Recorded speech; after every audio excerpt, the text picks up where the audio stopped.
नमस्कार, मी राजेंद्र तिडके आणि आपण पाहतात युवा दर्पण लाईव्ह। सुरुवातीला पाहूयात आजच्या ठळक घडामोडी।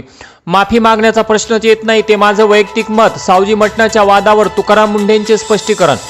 सुनेत्रा पवारांवरील टीकेचे राज्यभर पडसाद। नाशिक नागपुरात राष्ट्रवादीचे आंदोलन। संतोष देशमुख हत्या प्रकरणातील आरोपीला तुरुंगात व्हीआयपी ट्रीटमेंट। वाल्मिक कराडची नागपूर कारागृहात रवानगी करा, सुप्रिया सुळेंची मोठी मागणी। आणि काम सुधारा नाहीतर विकेट पडणार, एकनाथ शिंदेंचा 4 मंत्र्यांना सज्जड दम। मंत्रिमंडळात खांदेपालटाची शक्यता। आणि आता बातमीपत्र बीड जिल्ह्याचं आणि राज्यातील इतर घडामोडींचं सविस्तर।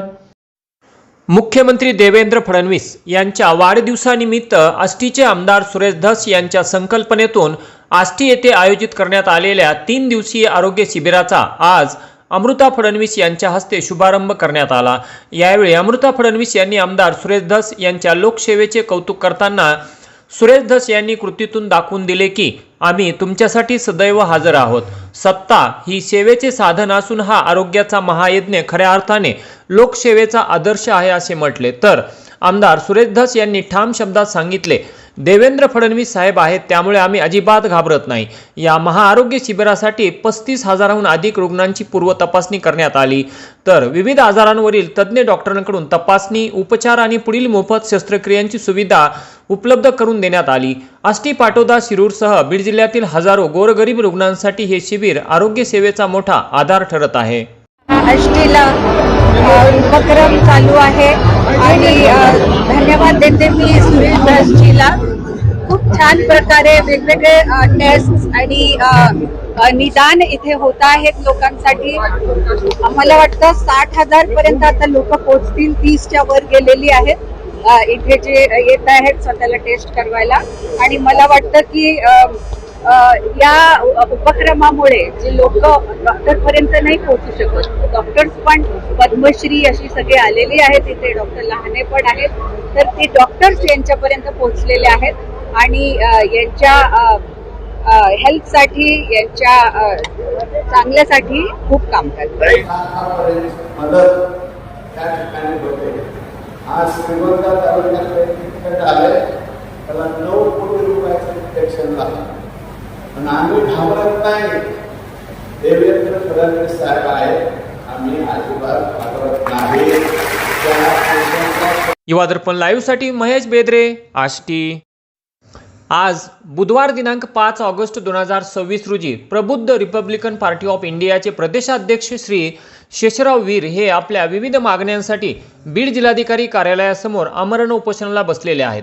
पाहूयात त्यांच्या काय मागण्या आहेत ते।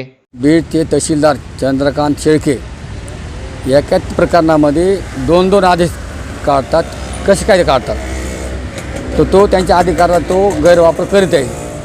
त्यांची ही वरिष्ठ अधिकाऱ्यामार्फत चौकशी झाली पाहिजे। आणि त्यांच्या आदेशाचं पत्र घेऊन नेकनूरचे मंडळ अधिकारी नायकवडे तहसीलदाराच्या आदेशाची प्रत घेऊन चुकीच्या म्हणजे जो रस्ता आहे तो रस्ता सोडून द्यायचा आणि त्या नारायण सावंत यांच्या शेतातून तो रस्ता काढायचा आणि मग तो आडवा आले तर त्यांच्या कुटुंबावर हल्ला करायचा। आणि पूर्ण नियोजित प्लॅनिंग मंडळ अधिकारी नायकवडे यांनी काही ठराविक पोलिसाची संगनमत करून जाणीवपूर्वक नारायण सावंतच्या कुटुंबावर हल्ले करण्यात आलेले आहेत। आणि त्याच्यावर तक्रारसुद्धा पोलीस स्टेशनने घेतली नव्हती। नेकनूरच्या कारण उपोषण करावं लागलं। त्याच्यानंतर कुठंतरी नेकनूर पोलीस स्टेशनने दखल घेऊन तात्पुरत्या स्वरूपाची कारवाई केली, जेणेकरून त्यांच्या अधिकारामध्ये त्यांनी सोडून टाकलं। त्याच्यामुळे तो आरोपी माजलेत आणि सतत नारायण सावंत व त्यांच्या महिलांना सतत त्रास दिला जातो। त्यांना 1.5 महिना लाईट नव्हती किंवा त्यांना तिथून जाता येत नाही। ते आरोपी तिथं गुंड ते रस्त्यावर थांबलेले असतात। त्याच्यामुळे सगळं प्रकरण घडलं। तहसीलदारांनी जर 2 अधिकारीत नव्हते, मंडल अधिकारी जर पोलिसाची संगनमत करून किंवा काय त्यांचे आर्थिक व्यवहार असेल काय असेल असेल ते जर करीत नसेल तर त्या नारायण सावंतच्या कुटुंबावर अन्याय होत नाही। जो अन्याय झाला त्याला सगळी जबाबदारी मंडळ अधिकारी नायकवडे आहे। मग त्याची चौकशी होऊन त्याला तो गुंडगर्दीचा आणि त्याच्या पदाचा गैरवापर करत आहे, त्याच्यावर चौकशी होऊन त्याला निलंबित करण्यात यावा। पोलीस कर्मचारी सुरुवातीला गेलेले 2 पोलीस कर्मचारी नारायण सावंत यांच्या शेतामध्ये जिथं रस्ता काढणं होते ते शांत होते, पण मंडळ अधिकारी सांगितले फोन लाव रे म्हणे। मग विकास सावंतने फोन केल्यानंतर जे तुरकमार नामक लेडीज कॉन्स्टेबल होती, सिव्हिल ड्रेस होती आणि बांगर पण सिव्हिल ड्रेस होता. ते गेल्या जाऊन डायरेक्ट नारायण सावंत त्यांच्या मालावर हल्ले घडून आणले. त्याच्यानंतर ते व्हिडिओ काढत असताना त्या मुली अशाला त्या हातातला मोबाईल घेऊन फेकून देऊन फोडला आणि त्याला आरोच्या भाजी शिवगाळ केली. अशा गुंड स्वरूपाच्या पोलीस कर्मचाऱ्यांवर कायदेशीर कारवाई झाली पाहिजे. वेळ पडली त्यांना निलंबितसुद्धा केलं पाहिजे. त्यानंतर जे ते गुंड आहेत त्या गुंडावर आपलं 324 असे सारे कलम लावून पोलिसांनी परस्पर सोडून दिलं. त्यांच्यावर विनयभंगाचा गुन्हा दाखल झाला पाहिजे आणि त्या आरोपींना MPD सारखे संघटित गुन्हेगारी सारखे सुद्धा कलम लावले पाहिजे, जेणेकरून ग्रामीण भागात गोरगरिबाला अन्याय होणार नाही. याची तर नवगण राजूरच्या फाटा इथे त्या करण गॅरेज आहे. गणेश गुऱ्यात तरुण जात असताना समोर हायवा ट्रक आले, हायवाने त्याला उडवलो आणि त्याचा मृत्यू झाला. त्याच्यात बीड ग्रामीण पोलीस स्टेशनचे पठाण म्हणून अधिकारी होते, त्यांनी व्यवस्थितपणे तपास लावला नाही. गाडी नंबर आहे, ड्रायव्हर दिसतो, CCTV फुटेज आहे, हायवा आहे, सगळं आहे. परंतु तरी पठाण या तपासी अधिकाऱ्याने योग्य तपास केलेला नाही. प्रकरण दडपलं आणि फाईल बंद केली. तर तो तपास पठाणकडून काढून ती बंद पडलेलं प्रकरण परत उचलण्यात यावं आणि LCBकडे देण्यात यावं आणि उच्चस्तरीय अधिकाऱ्याकडून चौकशी होऊन त्या गणेश घुलेच्या आईवडिलांना त्यांच्या कुटुंबियांना न्याय देण्यात यावा. आरोपी ड्रायव्हरला अटक करण्यात यावं आणि हायवा गाडी जप्त करण्यात यावं अशी आमची मागणी आहे. पुढचं पाऊल काय असेल? जर या आमच्या सगळ्या मागण्या मान्य झाल्या नाही तर आम्ही 15 ऑगस्ट दिवशी जे झेंडावंदन आहे जिल्हाधिकारी कार्यालय इथे, त्या दिवशी आम्ही सामूहिक आत्मदहन करू असा मी प्रशासनाला इशारा देत आहे.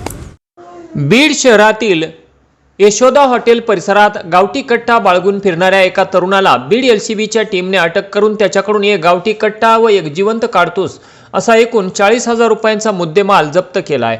LCBचे PI श्री शिवाजी बंटेवाड यांना अनैतिक मानवी वाहतूक प्रतिबंधक कक्षाच्या API जनाबाई सांगळे यांच्यामार्फत गुप्त माहिती मिळाली होती. त्यानुसार बीड शहरातील हॉटेल यशोदा परिसरात छापा टाकण्यात आला. या कारवाई दरम्यान संशयिताच्या ताब्यातून एक गावठी कट्टा व एक जिवंत काडतूस जप्त करण्यात आले. अटक करण्यात आलेल्या आरोपीचे नाव तुकाराम गंगाधर करांडे, वय 28 वर्षे, राहणार खडकी देवळा, तालुका वडवणी, जिल्हा बीड, सध्या राहणार स्वराज्यनगर बीड असे आहे. या प्रकरणी आरोपी विरुद्ध शिवाजीनगर पोलीस ठाण्यात गुन्हा दाखल करण्यात आला असून पुढील तपास सुरू आहे.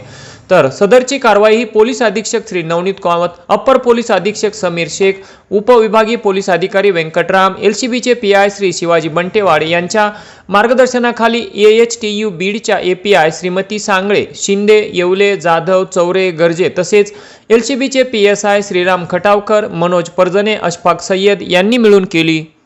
आणि याचबरोबर आजचं बातमीपत्र संपलं. उद्या पुन्हा भेटू काही नव्या आणि ताज्या घडामोडींसह. तोपर्यंत पाहत राहा युवा दर्पण लाईव्ह चॅनल. लाईक करा, सबस्क्राईब करा आणि व्हिडिओ आवडल्यास नक्की शेअर करा ही नम्र विनंती. तोपर्यंत नमस्कार.